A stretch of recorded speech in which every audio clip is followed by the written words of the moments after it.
Yo, what's up, fam? Welcome to Dana Sensei no Appare English. If you're looking for some advanced English listening practice, then this video is just for you. Let's get started. Today's video is about international student news in the United States from this past summer. Please remember to take notes so that you can answer the comprehension questions at the end of the video. Despite the United States having been the dream country for many immigrants, time and time again have they been proven wrong by the U.S. government's unfair immigration policies and treatment towards visa holders. Many people are familiar with the metaphor of the United States as a melting pot of cultures, where immigrants who came to the U.S. assimilated into American culture, thus creating a blend of various cultures. Over time, another view, that of the salad bowl metaphor, gained traction as people began to assert that these immigrants' cultures blended with one another and with American culture, while each group still maintained their own cultural identity. Therefore, the various cultures are mixed together like a salad, where their cultures still remain separate, unique pieces within the mix. An article by the Hoover Institution at Stanford University called it a tainted salad bowl, where the ingredients or cultures were bound together only by the dressing of the law and the market, and that multiculturalism has the dual nature of being a celebration of cultural diversity, as well as an indication that diversity is not always unified. This divide in the treatment of different demographics is still witnessed today. Not everyone is bound together by this salad dressing. It is clear from the U.S. Immigration and Customs Enforcement's recent legislation demanding that international students taking only online classes must leave the country, the international students are getting thrown out of this salad bowl. When disaster hits, the better ingredients are prioritized. Although the salad bowl is a conglomeration of citizens and permanent residents with different cultural backgrounds, when push comes to shove, certain demographics, like international students, are the first to go. ICE released the new legislation on July 6th. The legislation stated that F1 or M1 visa holders could not remain in the States if they were taking an entire fall semester course load online.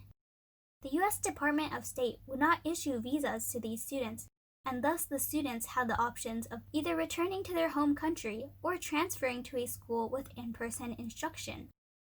This was clearly problematic for the huge international student population in the U.S. It also left many universities in a difficult situation where they could either open up their campuses and risk students' health and safety, or carry through with an all-online semester with the risk of losing their international students. Many students, staff, and community members took action to support those affected by the legislation.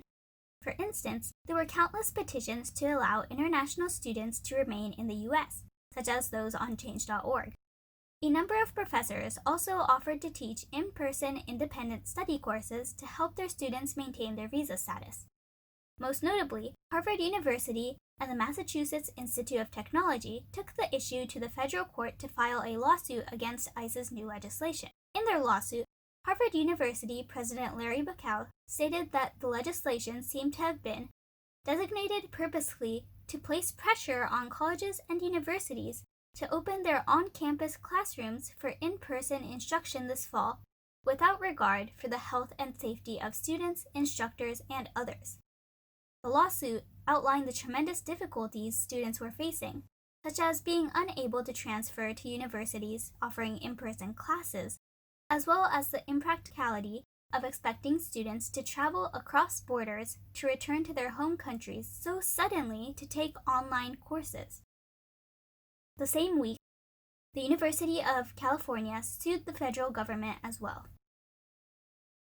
After receiving such wide opposition and criticism from universities and companies, the following week, the Trump administration finally rescinded the policy. However, this has not necessarily improved all international students' views of the United States.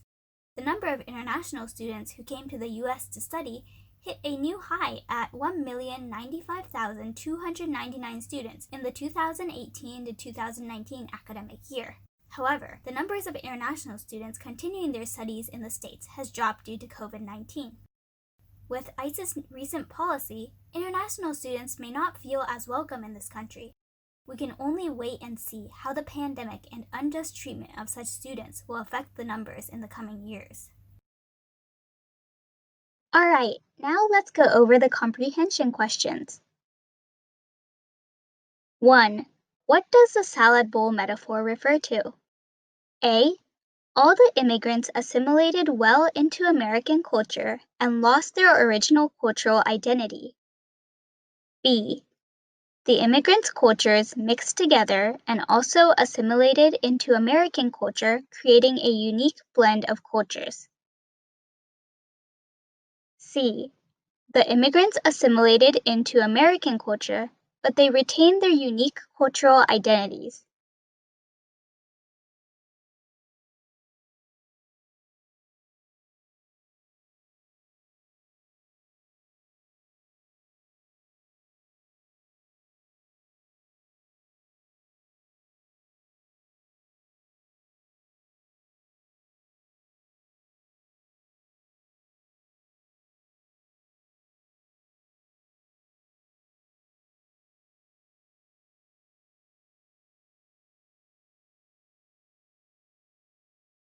Two, the U.S. Department of State would not issue visas to students who. Please write your own answer to this question.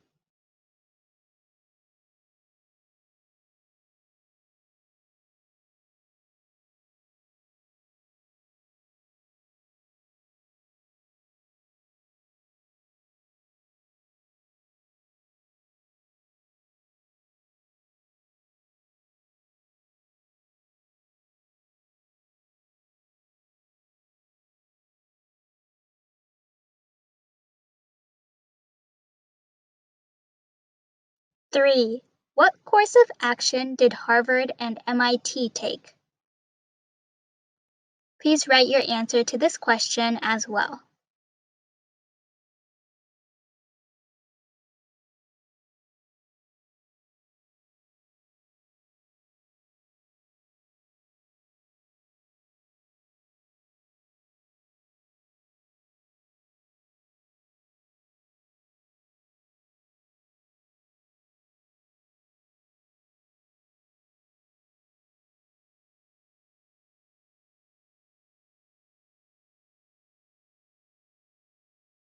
Four, what did the Trump administration do in the end? A. They ignored all complaints and proceeded with the policy. B. They rescinded the policy. C. They said they would reconsider the policy and have not made a decision yet.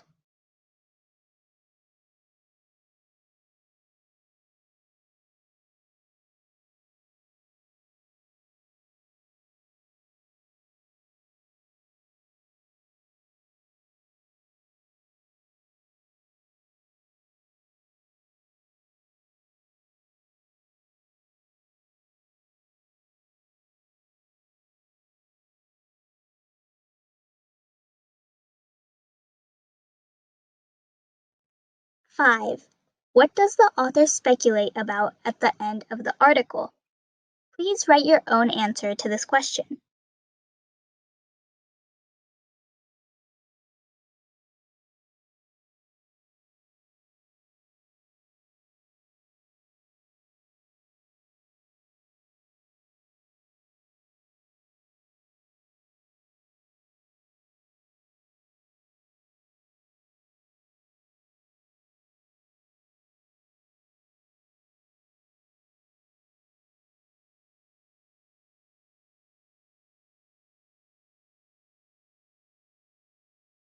The correct answers are as follows. Number 1, C. Number 2, the government would not issue visas to students who had a full course load online during the fall semester. Number 3, Harvard and MIT filed a lawsuit against the Trump administration, suing them for their unjust policy regarding international students. Number 4, B. Number 5, the author speculates that it is possible that the number of international students will decrease in the coming years because of the United States government's actions. Alright, it's time to test your vocabulary. Select the definition that matches the vocabulary word. Multiculturalism means A. To officially state that a law, contract, decision, etc. no longer has any legal force. To revoke a law, etc. To become or allow somebody to become a part of a country or community rather than remaining in a separate group. C. The practice of giving importance to all cultures in a society. D. To make a claim against a person or an organization in court about something that they have said or done to harm you. E. A law or a set of laws passed by a parliament or government.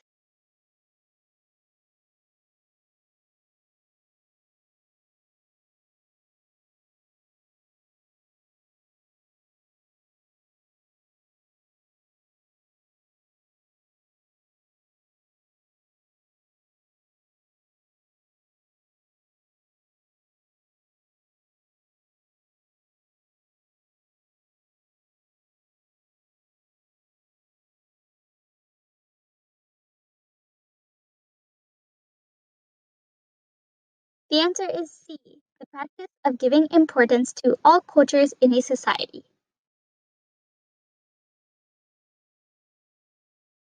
Assimilate means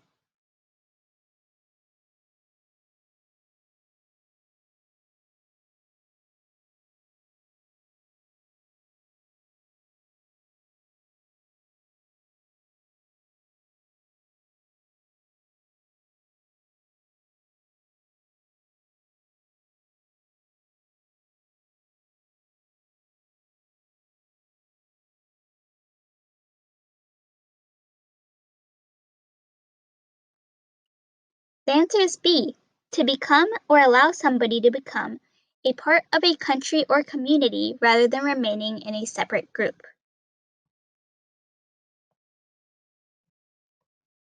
Legislation means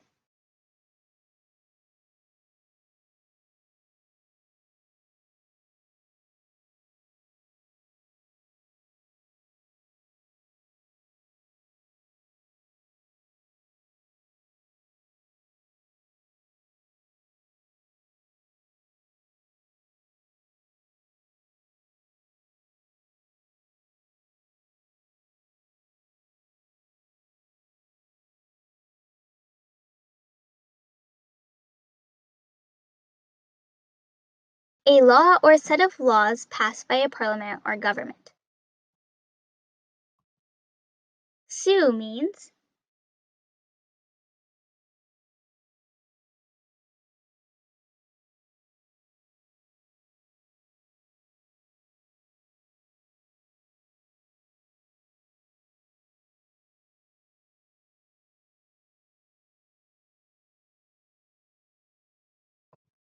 D, to make a claim against a person or an organization in court about something that they have said or done to harm you.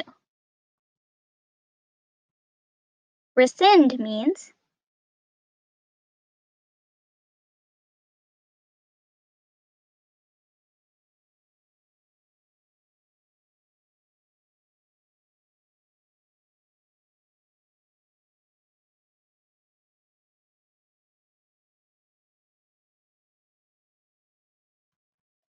A, to officially state that a law, contract, decision, etc. no longer has any legal force.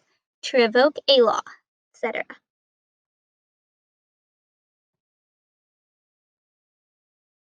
What does the idiom "when push comes to shove" mean?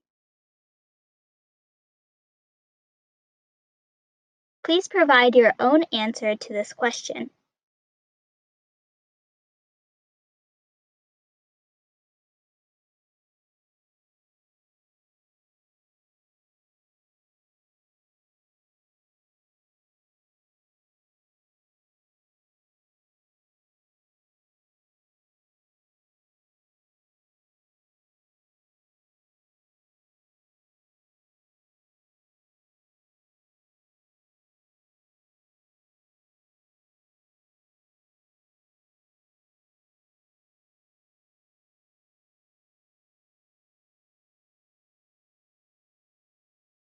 When push comes to shove means when the situation has become serious or desperate and a solution is needed, especially after trying some things already, you need a new solution.